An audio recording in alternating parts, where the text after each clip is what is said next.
Hello dear students, हम class 9th history का chapter second the outbreaks of revolution पढ़ेंगे, जिसमें रिवॉल्यूशन की स्टार्टिंग या आउटब्रेक्स कब से हुई ये हम यहाँ पे देखेंगे। पिछले चैप्टर में आप लोगों ने देखा होगा कि लुई 16 ने किस टाइप से कर बढ़ा दिए थे, उसके वहाँ पे जो लड़ाइयाँ हुई उस हिसाब से कैसे गवर्नमेंट के कारण कर जो टैक्स है टैक्स कैसे इंक्रीज हो गए, है ना। जो उसका जो राज था, है ना, राज्य में कैसे किस किस के कारण जो वहाँ पे एम्प्लॉयज़ होते थे या जो भी राज्य में जो भी लोग काम कर रहे होते, सेनापति मंत्री वगैरह होते हैं, तो उन लोग ने भी अपने कैसे पेमेंट वगैरह बढ़ा ली, है ना। कैसे वो टैक्स वगैरह जो थे उसने और एक्स्ट्रा मनी गवर्नमेंट से लोन ले चुका था, तो उस लोन के कारण भी उसको इंटरेस्ट पे करना पड़ा, है ना। तो किस कारण से उसको टैक्स बढ़ गए, तो ये आपने पहले हम लोग ने पढ़ चुका है ना। फिर अब हम यहाँ पे पढ़ेंगे कि उसने ऐसा यहाँ पे क्यों हुआ, कैसे किया, तो ये हम यहाँ पे पढ़ेंगे। तो लिखा है जो in France of the old regime, है ना, प्राचीन राजतंत्र के तहत फ्रांसीसी सम्राट अपनी मर्जी से कर नहीं लगा सकता था। मतलब यहाँ पे एक नियम था, एक रूल था कि जो फ्रांसीसी है वो ओल्ड रिजाइम में, मतलब पुराने समय में क्या करता था, अपनी मर्जी से टैक्स नहीं लगा सकता था। उसको किसकी परमिशन लेनी पड़ती थी? गवर्नमेंट की, है ना। गवर्नमेंट की परमिशन से ही उसे टैक्स लगाना पड़ता था कि कितना टैक्स लेना है ना। जो वर्कर्स है, मजदूर से कितना टैक्स लेना है, तो वो किससे लेता था? गवर्नमेंट से परमिशन लेता था।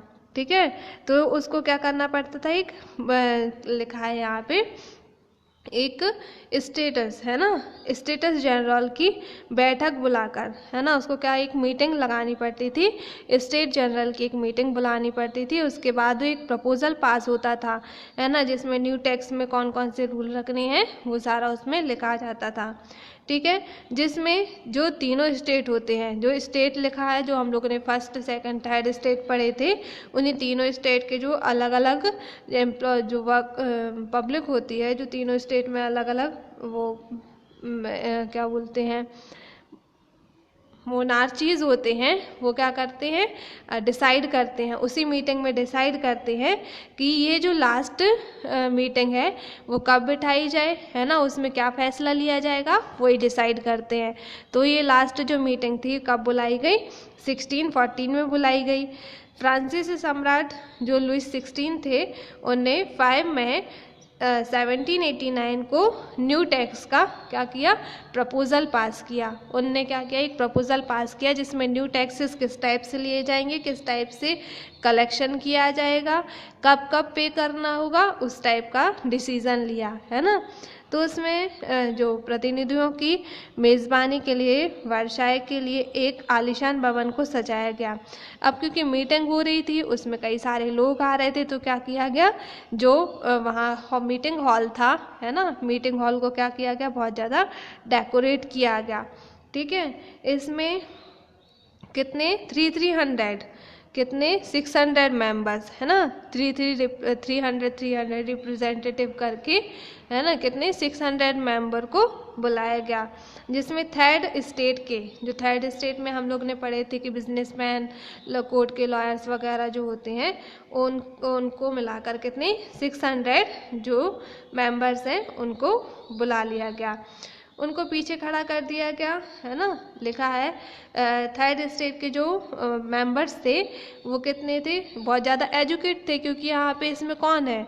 जो बिजनेसमैन है और जो कोर्ट के लॉयर्स वगैरह हैं, एम्प्लॉयज़ वगैरह हैं, तो कैसे होंगे? बहुत ज़्यादा पैसे वाले होंगे और कैसे होंगे? एजुकेट होंगे, है ना। और जो किसान वगैरह थे, है ना, जो पीजेंट्स थे, आर्टिशंस थे, वुमेन्स थी, उनको एंट्री नहीं दी गई, है ना। सिर्फ किन किन को बुलाया गया? जो स्टेट के मेंबर्स थे उन्हीं को बुलाया गया। तो कितने समथिंग 40,000 जो पीपल्स थे वो इकट्ठे हो गए, है ना, और सबने अपने अपने क्या लेटर्स, कितने 40,000 लेटर्स किसको भेज दिए? जो रिप्रेजेंटेटिव्स थे, वहाँ पे जो मीटिंग हो रही थी उसके मेंबर्स थे, उनको कितने लेटर्स आए? 40,000 लेटर्स आए, जिनमें सभी पीपल्स की अलग अलग डिमांड्स थी, है ना, कौन कौन सी प्रॉब्लम फेस कर रहे हैं वो सब लिखा हुआ था। तो स्टेट जो जनरल थे उनने क्या किया? रूल्स में क्या लिखा कि हर किसी को क्या करना पड़ेगा? एक एक मत देने का अधिकार था। जैसे हम लोग वोट देने जाते हैं तो वोट देने के लिए क्या करते हैं, डिसाइड कर लेते हैं कि हमें जिसको वोट देना होगा हम सिर्फ उसी को डिसाइड करेंगे, है ना। तो उन लोग ने भी क्या किया, डिसाइड किया कि आप लोग क्या करो, जो 3 स्टेट हैं, 3 स्टेट में से कोई एक स्टेट को चुन लो, है ना। तो वोटिंग किया, स्टेट जनरल ने डिसाइड किया कि क्या करेंगे, सब लोग वोटिंग करेंगे, है ना। तो वोट के थ्रू क्या होगा, डिसीजन लिया जाएगा कि कौन सा डिसीजन लिया जाए, है ना।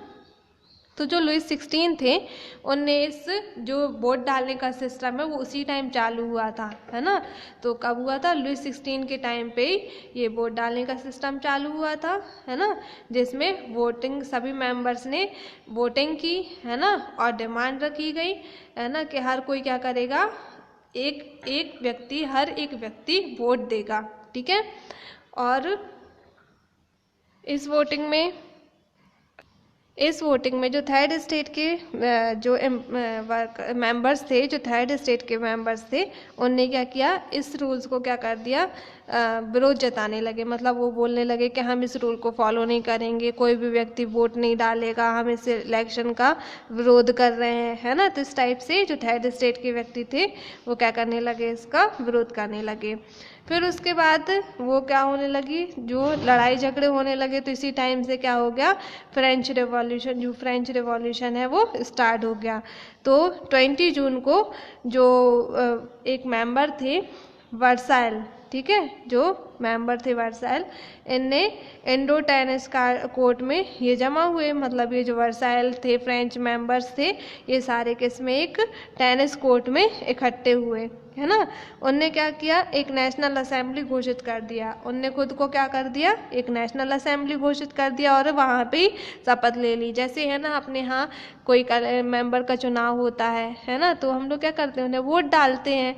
वोट डालने के बाद उनका शपथ होता है, मतलब वो क्या लेते हैं, एक नियम लेते हैं कि हम लोग पब्लिक की सेवा करेंगे, ये सब। तो वो क्या करते हैं, शपथ लेते हैं। तो इसी टाइम भी जो वर्साइल थे, वर्साइल ने भी खुद को क्या कर दिया, एक नेशनल असेंबली घोषित कर दिया, है ना।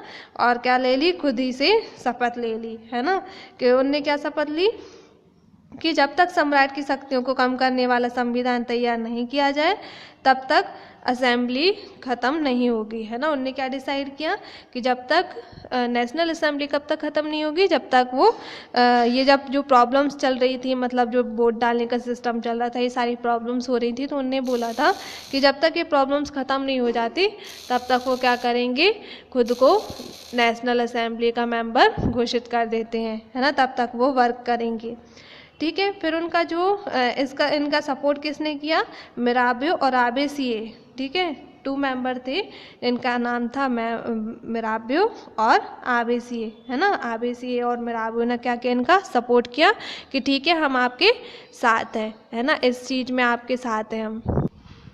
जिस टाइम ये नेशनल असेंबली चल रही थी उस टाइम क्या हो गया, सब जगह लड़ाई झगड़े चालू हो गए, है ना। सारे जगह क्या हो गए, लड़ाई झगड़े चालू हो गए, ठीक है। और आंदोलन होने लगे। आंदोलन के कारण क्या हुआ, जो कड़ाके की ठंड चल रही थी, उस टाइम ठंड का सीज़न चल रहा था जब ये आंदोलन हो रहा था, तो जो फसल भी थी वो क्या हो गई थी, ख़राब हो गई थी, है ना। पर फसल क्या हो गई थी, ख़राब हो गई थी। और जो हार्वेस्ट ख़राब होने के कारण क्या हो गया, जो ब्रेड का जो प्राइस है वो और ज़्यादा बढ़ गया, है ना। जो बेकरी के मालिक थे वो और क्या करने लगे, जैसे यदि कोई प्राइस चीज़ के बढ़ जाते हैं या फिर महंगाई हो जाती है, तो जो मालिक वगैरह होते हैं वो क्या करने लगते हैं, इस चीज़ का और फ़ायदा उठाने लगते हैं, है ना। तो जो ब्रेकर्स थे, है ना, जो ब्रेड बनाते थे, ब्रेड के जो मालिक थे, उनने भी इस चीज़ का फ़ायदा उठाया और ही ज़्यादा उस चीज़ को महंगा करने लगे, है ना, ब्रेड को और ज़्यादा प्राइस हाई करने लगे। लिखा है बेकरी की दुकानों पर घंटे इंतजार करने के बाद लोग, जो वुमेन्स थी, वो क्या होने लगी, एंग्री होने लगी, क्योंकि वहाँ पे जब ब्रेड की लोग क्या, जब फसल ख़राब हो जाएगी तो किस पे डिपेंड थे, ब्रेड पे। अब ब्रेड का ही प्राइस इंक्रीज़ हो गया, लेकिन भूख तो लगती है सबको, तो भूख के कारण क्या करने लगे, लोग वहाँ पे भीड़ इकट्ठा करने लगे। मतलब जो दुकानें थी, दुकानों पर भीड़ इकट्ठा होने लगी, भीड़ इकट्ठी होने के कारण जो औरतें होती हैं, तो औरतें क्या करने लगी, जो एंग्री वुमेन थी वो लड़ाई झगड़े करने लगी और ही ज़्यादा गुस्सा करने लगी। तो उनने क्या कर दिया, दुकान पर धावा बोल दिया, मतलब दुकान पर ही क्या कर दिया, अटैक कर दिया। लिखा है जो सेकंड यदि साइड देखें, है ना, हम लोग दूसरी साइड देखें तो वहाँ क्या चल रहा था, जो सम्राट के सेना थे वो कहाँ, पेरिस में एंटर हो गई, है ना। और उसके कारण क्या होने लगा, 14 जुलाई को बास्तील पर क्या हो गया, अटैक कर दिया, है ना, बास्तील को अटैक करके डिस्ट्रॉय कर दिया। तो यहाँ पर लिखा है कि दूसरी तरह देखे तो जो पेरिस के जो राजा थे उन्होंने ऑर्डर दे दिया कि जो बास्तील है उस पर अटैक कर दिया जाए, और बास्तील को अटैक करके क्या कर दिया उन लोगों ने, बहुत ज़्यादा डिस्ट्रॉय कर दिया, मतलब पूरा ख़त्म कर दिया एक तरीके से। कब की बात है ये, 14 जुलाई की। यदि हम सेकंड तरफ फिर से आते हैं तो जो कंट्री साइड थी, मतलब जो देहाती इलाके थे, वो गांव-गांव में ये अफवाह फैल गई थी कि जागीरों के मालिकों ने क्या कर दिया है, अफवाह ये फैल गई थी कि जो जागीर के मालिक थे उन लोगों ने क्या कर दिया है, लुटेरे बुला लिए, है ना। लुटेरे के जो गिरोह होते हैं, मतलब जो हायर्ड बैंड्स होते हैं, उन लोगों ने क्या कर दिए है, मैनर बुला लिए, है ना। तो यहाँ पे जिन जो क्या कर रहे हैं, फसलों को ख़राब कर रहे हैं, है ना। तो उन लोगों ने ये अफवाह फैल गई। जैसे कई कई जब ये प्रॉब्लम्स आती हैं तो कई लोग इसका फ़ायदा उठाकर क्या करने लगते हैं, कुछ भी अफवाह फैला देते हैं। तो इसी टाइप से गांव-गांव में क्या अफवाह फैल गई थी कि जो जागीरों के मालिक हैं उन लोगों ने लुटेरों के गिरोह बुला लिए हैं और वो क्या कर रहे हैं, फसल खराब कर रहे हैं। तो लोग क्या हो गए, कई लोग क्या हो गए थे, डर गए थे, है ना। तो जब डर जाते हैं तो क्या होगे, अपने अपने जो हथियार हैं वो निकाल लेंगे, है ना। तो उन लोगों ने क्या निकाल लिए, अपने पीजेंट्स थे वो क्या हो गए थे, होइज और पिचफोर्क्स होते हैं, मतलब जो हथियार होते हैं उन लोगों ने क्या कर लिए, निकाल कर उन पे आक्रमण कर दिया, है ना। किलो वगैरह पे क्या कर दिया, आक्रमण कर दिया, उन पे अटैक कर दिया।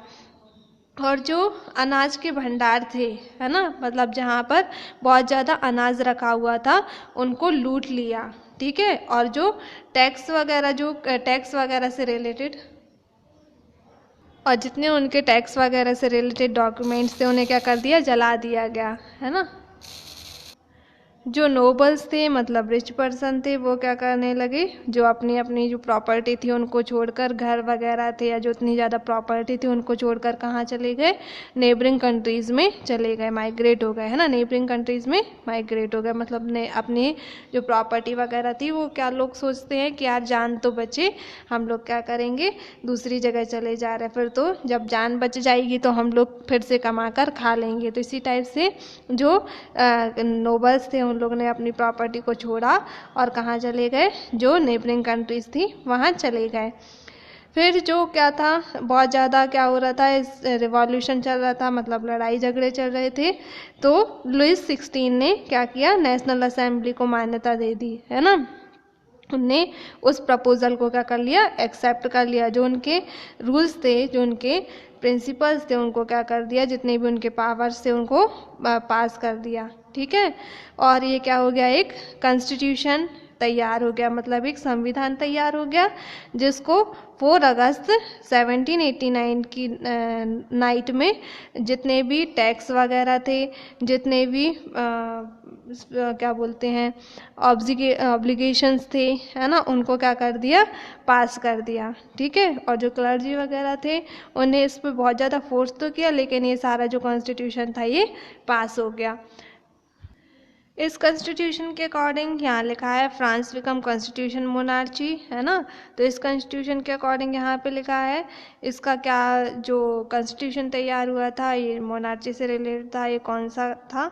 तो यहाँ पे लिखा है पहले जज थे, है ना, जज को वोट, जज है ना वोट देते थे, है ना। तो कौन वोट देता था जज को, जो एक्टिव सिटीजन्स होते थे या पैसिव सिटीजन्स होते थे, है ना। तो ये सारे लोग क्या करते थे, एक्टिव सिटीजन्स वोट देते थे जज को, है ना। और इलेक्टर्स को वोट देते थे, जिससे नेशनल असेंबली तैयार की जाती थी। जो कौन कंट्रोल करता था, कंट्रोल करता था, है ना, और मिनिस्टर्स कंट्रोल करते थे। और ये क्या कहलाते हैं, मतलब उस टाइम जो जुडिशरी थी, जुडिशरी में जज आते हैं, है ना, और एग्जीक्यूटिव में किंग और मिनिस्टर्स आएंगे, और लेजिस्लेचर में नेशनल असेंबली और इलेक्टर्स आएंगे। तो इस टाइप से आप लोग को यहाँ पे चार्ट दिया गया है, तो वो समझना है। ये नेशनल असेंबली कब तैयार हुई थी? 1791 में तैयार हुई थी ये नेशनल असेंबली, जिसका मेन जो एम था, क्या था, कि जितनी भी राजा की जो पावर्स हैं उनको क्या कर दिया जाए, लिमिटेड कर दिया जाए। जो मोनार्चियल पावर्स हैं, राजा की जो पावर्स हैं, क्या कर दिया जाए, उन्हें लिमिटेड कर दिया जाए। और जो पूरा सिस्टम है वो सिर्फ एक पर्सन के हाथ में ना होकर किस में हो, सारे सिस्टम में बटा रहे। मतलब किस किस के हाथ में रहे, जो पूरा राजा के हाथ में ना होकर किस किस के हाथ में रहे, डिफरेंट इंस्टीट्यूट्स वगैरह, जिसमें लेजिस्लेचर, एग्जीक्यूटिव, जुडिशरी, इन सब के पास ये सारा सिस्टम रहे। जैसे हमारा, हाँ, हम समझ सकते हैं कि जैसे हमारे प्रेसिडेंट होते, तो जो गवर्नमेंट बनती है, तो गवर्नमेंट किससे मिलकर बनती है? प्राइम मिनिस्टर से, है ना, प्रेसिडेंट और अदर मिनिस्टर्स होते हैं। फिर हमारे स्टेट से रिलेटेड होते हैं, फिर डिस्ट्रिक्ट से रिलेटेड होते हैं। तो कई सारे जो मेंबर्स होते हैं उनसे मिलकर क्या बनती है? गवर्नमेंट बनती है, जिसमें जुडिशरी से रिलेटेड कोर्ट्स होते हैं, सुप्रीम कोर्ट होते हैं, हाई कोर्ट होते हैं, है ना, डिस्ट्रिक्ट कोर्ट होते हैं, तो उसमें आ जाएंगे। तो ये सब मिलकर क्या चलाते हैं? एक कंट्री चलाते हैं। तो उसी हिसाब से ये जो कॉन्स्टिट्यूशन चल रहा था, तो इसमें भी बोला गया था कि जो गवर्नमेंट है वो किसके हाथ में, उसे सिर्फ एक पर्सन के हाथ में ना होकर जो सारे जो मिनिस्टर्स होते हैं, जो सारे जो मेंबर्स होते हैं, उनके हाथ में हो। ठीक है, तो ये कब डिसाइड किया गया था? 1791 में।